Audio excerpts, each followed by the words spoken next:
All right, Warriors. Well, we're going to talk about everyday carry kind of stuff. This is a little bag that I keep in my vehicle. It's got more than what I need, but then it doesn't have it's not like a full pack. But this is something that if something goes down, I've got enough to do something with. So let's break this down. So we're running a Highland Tactical uh, fanny pack. Guy just kind of got me on the fanny pack thing because he was carrying medical in it, and you know what, it just worked. It kind of fit under his vest and everything else, but I just started carrying this. This is something I could throw it over my shoulder, use it as a shoulder bag if I needed. There's a lot of different ways that you could use this, but on here I've got me a Safariland mag pouch. Now I'll throw an extra mag in there. I can put a tourniquet in that. There's a lot of ways that I can use that mag pouch, but it's something that I've used for a while and it works really well. I've got a Rat's T tourniquet here on the top. A lot of times I'll rock that in the mag pouch. Rat's T was developed by the Special Forces. It's a really good tourniquet. It's non-traditional, but there's a lot of ways that you can carry that tourniquet in situations where people don't even know that you have it on you. So that way, if you need it, it's there. And, we can get into that on another video. But let's kind of go through what we've got. Well, first things first, you've got to have ammunition for your weapon. And these are just some Glock mags. These were some old 10 rounders for a 40 cal I had. They actually work with my 9mm, and I just keep these as extra. These are never my main ones. These are just some extra mags. Like I said, I carry that one, and then I've got another pouch that I carry on my person. But I've got, a little bit of extra if I need it.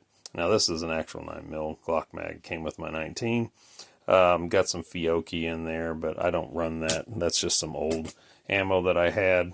But I threw those in there just for more or less for demonstration purposes of what I have in here. Got a battery pack. Your phone dies and you're trying to call 911. You've got to have a backup battery source for your phone. Got a power cord that I've got tethered in here. Fits a USB-C. Got a little bubble compass. Got that. I don't remember where I picked that up but it costs like, I don't know, 10 cents, 50 cents, something like that. But it's just a little backup. Now, in the front, I've got a little boo-boo pouch. Got some Band-Aids in there. Got some matches. Got to have some matches in case you need to make a fire for whatever reason. Got another compass. Now, this is my main compass. This is a BSA compass, and it works really well. And you can tell a good quality compass when it doesn't have a bubble in it. All right, that's a very good quality compass. Works very well and has served me many years. Let's see what else we got. Backup, got flint and steel. Can never go wrong with that. Of course, here's my Band-Aids I was talking about. Just a couple of, like I said, little Rexall, Dollar General store Band-Aids in case something happens. Got a little carabiner on the side. I can throw my keys on there if I need to. Cuff key or whatever, Alright, main pouch.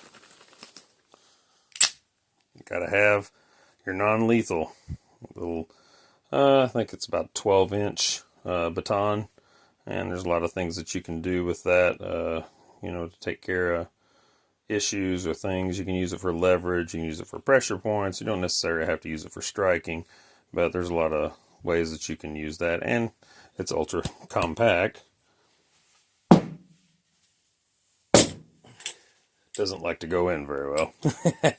But it's ultra compact, and I mean, literally not even as big as the palm of my hand. Fits in the pocket real easy if you wanted to carry something like that. CPR, gotta have your pocket mask.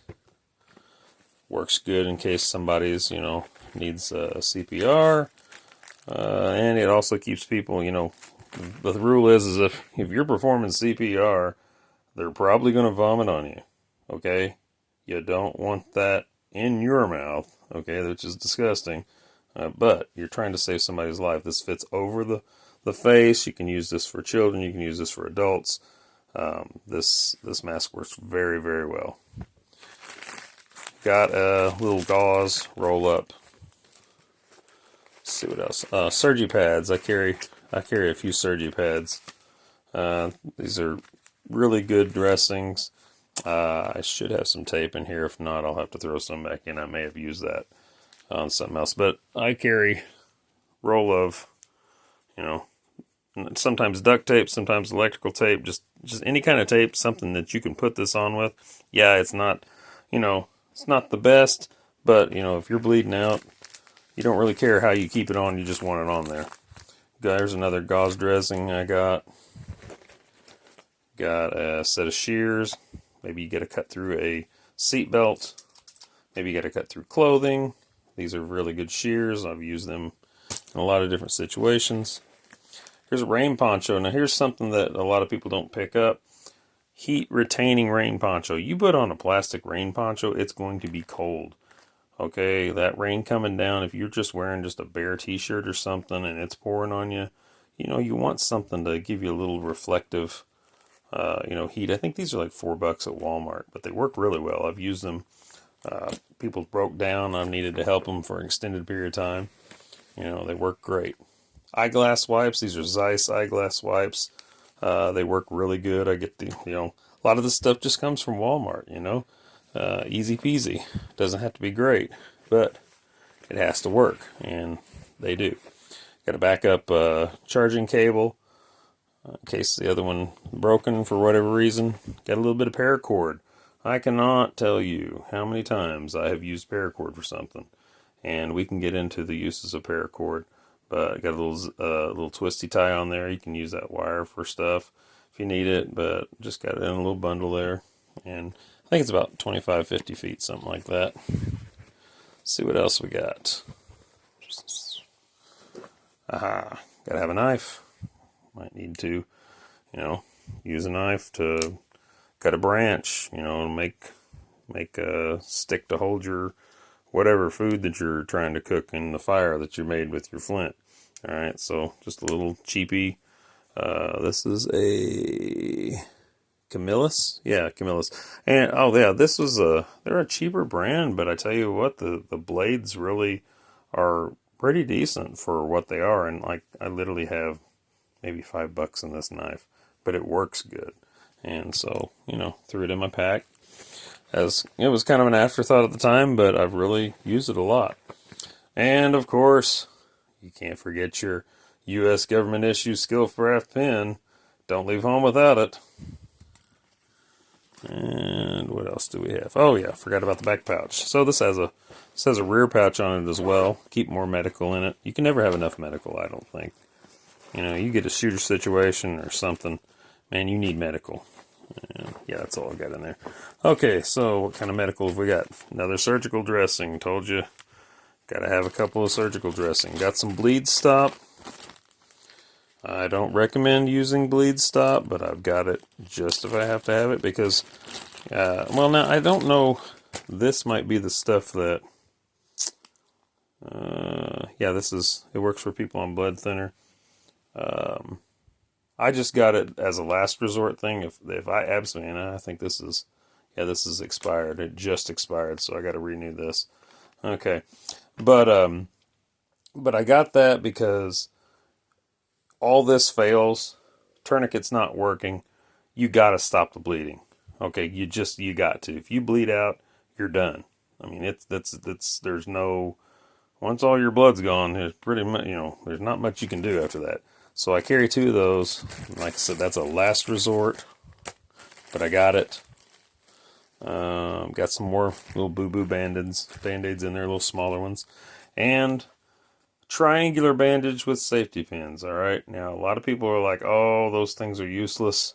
I carry one of these. I have, when I was scouting, we had our little handkerchiefs or whatever, and you could make, splints. You could make, all kinds of different things. You could use it as a bandage. You could use it for whatever. And there's 10,000 uses. Well, this is just basically a compact version of that. Fits in this little bitty box. You ain't got to wear it with you everywhere you go. But there's a ton of uses for this, and I encourage you, get one of these, get online, look up all the different things, look at scouting videos. They can tell you how to use it. Look in a manual or whatever. But like I said, this is a very good bandage to have. And like I said, it's an all-around thing. And you can even use this as another tourniquet. You can use this as your windlass if you have to. I guarantee you that's going to make a very good windlass. And it's got a clip, so you can clip onto the bandage if you have to, and torque that thing around. Okay, not practical, but usable, or not, you know. But anyway, that's what I've got. That's in the extended everyday carry package. You know, doesn't cover every situation, but it kind of covers a whole bunch of different things. And I hope I never have to ever use any of it. But if I do, at least I've got it. You need to sit down and think about the situations you're going to be in. What are you going to need? This may not be what you would carry. You may look at this and laugh. But you know what? This has worked for many situations that I have been in. And I've used all this stuff at some point for something. I had a kid I pulled over on the side of the road. The kid had fell on his bike, shoved the bicycle thing through his leg. He had pulled it out himself, but we had to, stop the bleeding. So we used our surgical pads and our tape and taped it down and got the bleeding stopped, got him to the hospital. Okay, so, there are 10,000 things that can happen out there. Try to be prepared. That's the best you can do, is do what you can. Try to be prepared. Warrior out.